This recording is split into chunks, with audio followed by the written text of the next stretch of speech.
Minutes from the Fed's last meeting providing new clues about the future of interest rate increases. Joining me now is Robert Brusca, Chief Economist, FAO Economics. Good to see you, Bob. Good to be with you. I want to cut right to the chase. What do you think the odds are that the Fed does a rate hike in June? I think the rate hike is live. I think it's on the table. I think that as a number of Federal Reserve officials have been telling us that the market may be discounting too heavily how long it's going to take for the Fed to get to its next rate hike. Several members have been telling us publicly, Jeffrey Lacker among them, that maybe the markets don't have to be priced for a rate hike in order for us to get one. And so the hawks on the committee are doing everything they can to sort of establish markers so that we shouldn't be surprised. They can raise rates and we will have been warned. So is the economy ready for a rate hike, another one? Well, in my opinion, it isn't, but looking at these minutes and the comments that people made, one of the things that you see in here is members saying how the public should know that that we are on notice for the potential for rate hikes soon, that they're looking to see that if the economy has rebounded from its weakness, they're looking to see if inflation is on the path to be higher. Now, I don't know, you look at the data that we have under the bridge and they're subject to interpretation on those grounds. The employment report, showed some backtracking. Retail sales was strong for 1 month, but for 1 month, it's hard to tell if we're going to see follow through on that. Consumer confidence has been very weak, and then we had that Michigan index that jumped very sharply. So, you've got still uneven economic data, so it's hard to know what the committee is going to say. I'd say based on the committee being fractured at the moment, the data we have probably don't put them over the hurdle. Because you need to pull more people into that bull camp. Right. But, it depends on what the next set of data look like. I think we're at risk. I thought it was interesting, too. They talked about some of the global risks lessening, and now we have this Brexit coming up that other economists are saying, hey, there could be some disruption from that. But the Fed seems very much focused on what's happening within the U.S. and that the outside risks have lessened.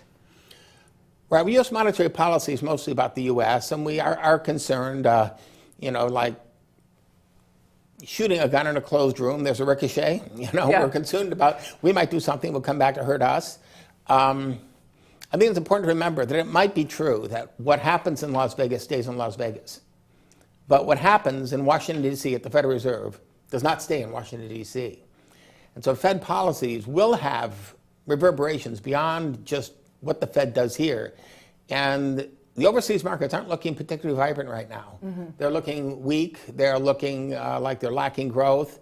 And I think you really do have to be worried. We could wind up in the soup. The Fed is in denial about the international stuff. They turned the red light on in September, turned it off in December to hike rates. And then they were looking for 4 rate hikes. And then Janet Yellen gave her March speech and turned on the red warning light. Now they've turned it down again. I mean, they keep trying to pretend like the international economy is fine. And I don't know how long it's going to be before they're going to realize that, hey, it's actually not fine. I'm curious, too. This happens during every presidential cycle. There's this whole debate on, is the Fed political? Is it not? Will they hold off on making a move close to the election? What's your view on that? Will the election matter to the Fed's rate-setting campaign this year? Well, the one instance you can really point to is that there was an instance when Alan Greenspan was Fed chairman, and we were getting 25 basis point increases, and then right ahead of the next election, he skipped one, and in the next meeting, we had the only 75 basis point Fed funds rate hike that I've ever seen. Right? He gave us the postponed to 25 and then the 50 that he wanted to step up to. And that's the only instance that I could really look at. There are probably other instances where a hike was postponed, but they might postpone it for a month because they don't want to raise rates right ahead of the election itself. But this is small potatoes. The Fed is not political in that sense, and it's only good judgment that they don't want to stir the pot right ahead of the election cycle. So particularly because they're raising rates sporadically. If they're raising rates generally, I would say, they would probably go ahead, even though Greenspan in that one instance had skipped his rate hike. But since they're doing it sporadically, I would say that, as you get very close to the election, if they haven't raised rates at all, it would be unlikely that they would pick a threshold right ahead of the election to raise rates. That just strikes me as being something that would be an odd choice. Bob, it's been great listening to your perspective on these minutes out today. Thank you so much. Thank you, Anna. I'm Rhonda Schaffler for The Street.